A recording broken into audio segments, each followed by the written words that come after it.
here is the stunning financial equation facing the world's most talked about AI company. Sources suggest OpenAI is incinerating billions of dollars every year, chasing growth that requires a colossal $207 billion funding gap just to reach the end of the decade. So is this the definitive signal that the artificial intelligence boom is headed for a spectacular, maybe inevitable bust? Or is this simply the calculated yet terrifyingly large price tag for global dominance? And that scale of expenditure is precisely why we have to dissect the long-term viability of OpenAI's current financial model. I mean, the core issue, and this is drawn directly from the most recent financial analyses, is the intense friction between this undeniable hypergrowth in revenue and, on the other hand, the utterly unprecedented scale of their compute and infrastructure commitments. It really forces us to ask some deep questions about whether this model is structurally sustainable at all. Indeed. So our central question today is this. Does OpenAI's unique financial profile, defined by explosive revenue growth alongside massive operational losses and these colossal infrastructure requirements, does it represent an inherently unsustainable business model? Or is it a strategically necessary, albeit staggering, cost for achieving unassailable market leadership in a huge technological paradigm shift? I'll be arguing that the current losses are strategic capital investments that in fact efficiently mask a fundamentally viable business.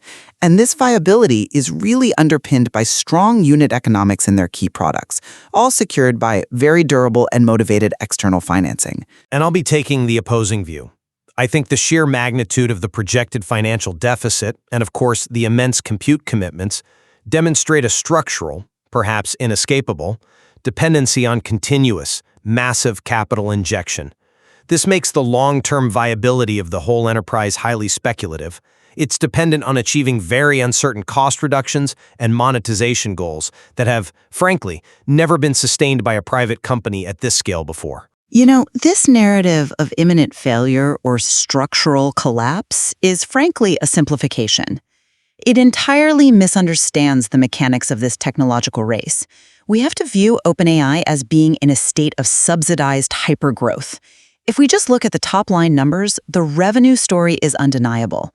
Current projections place annual revenues potentially reaching, $10 billion by mid-2025? With some internal forecasts suggesting a run rate of $12 billion in annual recurring revenue shortly after that. But the real key to my argument lies in the technical economics. Analysis show that making money on large language models is structurally possible when we isolate the actual service component. But what about the cost? I'm getting to the cost. An analysis estimated the API business alone had a remarkable gross margin of somewhere between 55 and 75% in mid-2024. And that's when isolating the inference costs. So the negative cash flow, for example, the estimated $5 billion net loss in 2024, is not a sign of a broken product economy. It's a result of deliberate strategic velocity.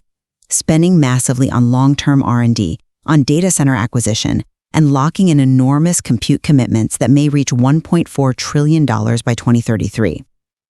The company holds significant cash reserves, about $17.5 billion, plus new capital, and crucial strategic backing that allows it to survive this aggressive investment phase. I see why you emphasize those high gross margins and the strategic investment framing, but I come at it from a different angle, one rooted in the structural constraints posed by that immense capital requirement.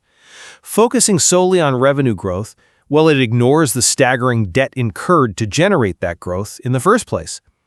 HSBC's analysis is stark. They project an approximately $207 billion cumulative funding shortfall by 2030, and that's even while projecting very high revenues.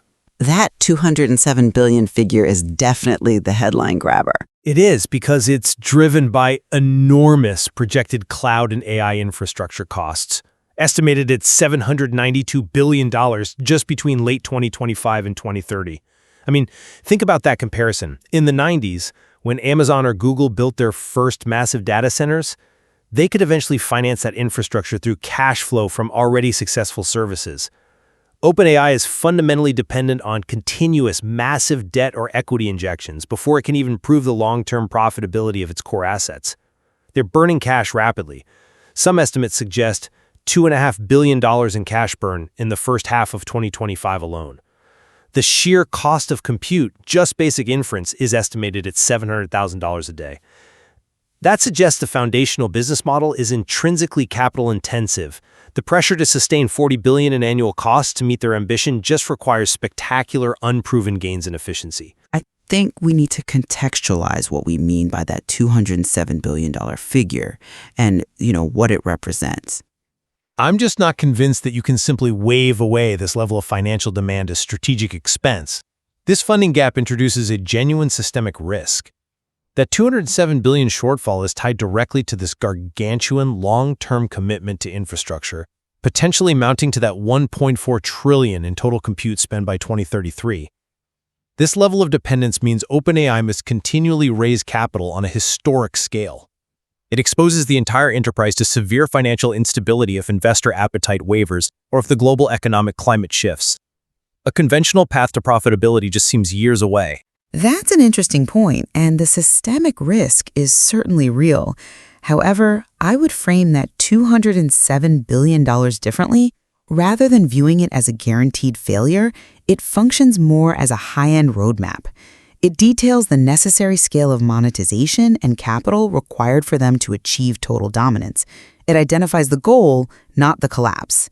And what's often missed is that the same firm, HSBC, that projected this deficit also identified clear, achievable commercial levers to address it. Such as? Well, they suggested that merely increasing the conversion rate of paying ChatGPT users from 10% to 20% could cumulatively generate $194 billion in revenue over that period. That path alone nearly wipes out the projected deficit. This clearly shows that the company has a direct commercial path to mitigating the deficit through pretty modest market penetration improvements. The projection is therefore an analysis of the required financing for dominance, not a prophecy of collapse. It's a strategic financing target. But let's scrutinize the realism of that monetization target. The leap from 10% to 20% conversion is massive, especially when you're facing such intense competition. You're banking on a future where OpenAI maintains pricing power and market share, all while the infrastructure costs are getting locked in right now. Well, we have to return to the micro level to understand why this is feasible. Let's clarify what we mean by that 55 to 75% API gross margin. This relates to inference costs. Inference is the technical term for the cost of running the models once they're trained. It's the cost incurred every time a customer sends a query. This margin demonstrates that the core commercial activity of serving models is highly profitable before we account for the massive R&D and training expenditures. That's a necessary clarification, but it doesn't solve the fundamental problem. I think it absolutely does, because it separates fixed costs from variable costs. The massive losses are not from a broken unit economy. They are from accelerating investment in training the next generation of models and securing infrastructure, a fixed upfront cost. Think of it like a company building a new factory for $10 billion. They'll run huge losses during construction, but once the factory is built, the cost of manufacturing an individual widget, the inference, is very low, yielding high margins. OpenAI is just in the middle of building the world's most expensive factory, but the widgets they sell are already proven to be profitable. I'm sorry, I just don't buy that the technical profitability of a single API call can override the cost of maintaining technological supremacy. I mean, while that high unit gross margin is impressive in theory, the market reality introduces extreme downward pressure. The API ARR, the actual annualized revenue from those services, was noted to be dropping to around $500 million in mid-2024. And why? Because of strong price competition from players like Anthropic and Mistral, and a necessary volume growth strategy which forced them to lower prices. But that dropping ARR figure reflects a tactical response, not a structural flaw. They're choosing volume over margin right now to cement market leadership. The overall financial picture suggests that volume strategy isn't working fast enough.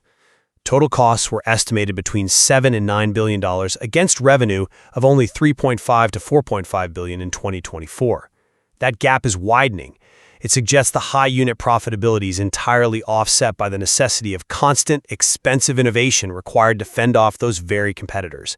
You have to train the next big model, which costs billions, simply to keep that 55% inference margin relevant.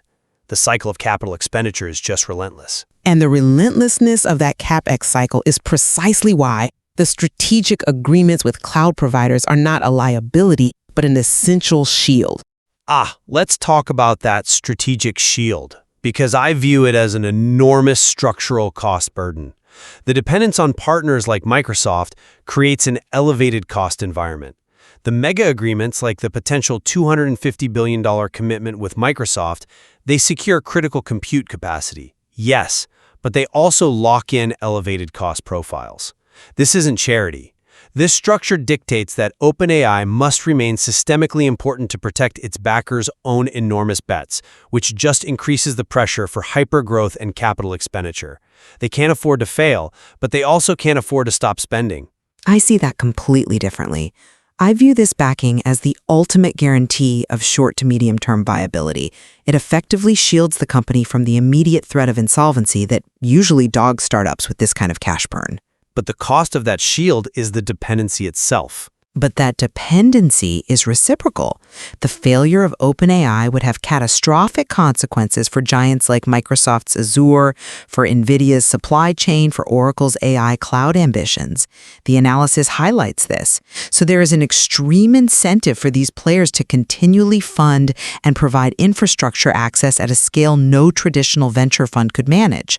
This relationship effectively removes the threat of imminent failure, making the capital needs a shared, systemic cost for the entire AI supply chain, not a solitary corporate risk that OpenAI faces alone. That argument suggests that OpenAI is too big to fail because its failure would hurt Microsoft, which, while true, doesn't make the underlying business model viable. It just means it's strategically subsidized. And what about the long-term risk of vendor lock-in? If Azure decides to increase the cost of capacity, where does OpenAI go? They are financially tethered. Well, that risk is managed by competition. If Microsoft squeezes too hard, it just opens the door for Google and Amazon to offer better terms. And look, the massive upfront compute commitment, that $1.4 trillion estimate, is about ensuring resource allocation. In this race, the scarcity isn't money, it's access to GPUs and data center space. The strategic alliances guarantee that access, which is worth the potential premium on cost. It's insurance against obsolescence. It's insurance against running out of resources, I'll grant you that. But it doesn't insure against running out of investor patience. Look back at historical infrastructure booms, the railroads, early electricity grids. They required massive financing and often involved huge speculative bubbles that collapsed, leaving behind massive debt. This $207 billion gap feels fundamentally similar, except it's being shouldered by private equity and corporate giants, not governments. It's a huge macro bet on the future of AGI paying off, which is a significant leap of faith. But the difference is the revenue growth. The railroads didn't immediately generate $10 billion in recurring revenue during their build-out phase. OpenAI's rapidly growing revenue, its proven product-level margins, and crucially the financial backing it has, allows it to manage these colossal investment requirements. This positions it as a long-term global platform that intends to capture the lion's share of the market, which justifies the enormous upfront expenditure. That's a compelling argument based on future potential, but I remain concerned about the structural fragility. The financial data reveals an unprecedented capital sink that is fundamentally dependent on future, spectacular efficiency gains that have yet to be delivered and continuous external subsidy. While its powerful backers prevent immediate legal bankruptcy, the model's viability remains a huge macro bet. It's reliant on maintaining investor confidence against a cumulative deficit of historic magnitude. If those efficiency gains don't materialize, or if competition drives that inference margin closer to zero, then the core product's profit evaporates, and all you're left with is the $1.4 trillion bill. I think this discussion really highlights that assessing OpenAI's future requires a careful distinction. A distinction between technical profitability on specific services, which seems to be proven, and the broader strategic financial risk in an environment where the cost of compute are rewriting the rules of corporate viability. It forces us to ask if in this new era, Success just requires embracing these massive, systemically supported deficits. There's clearly much more to explore within the material.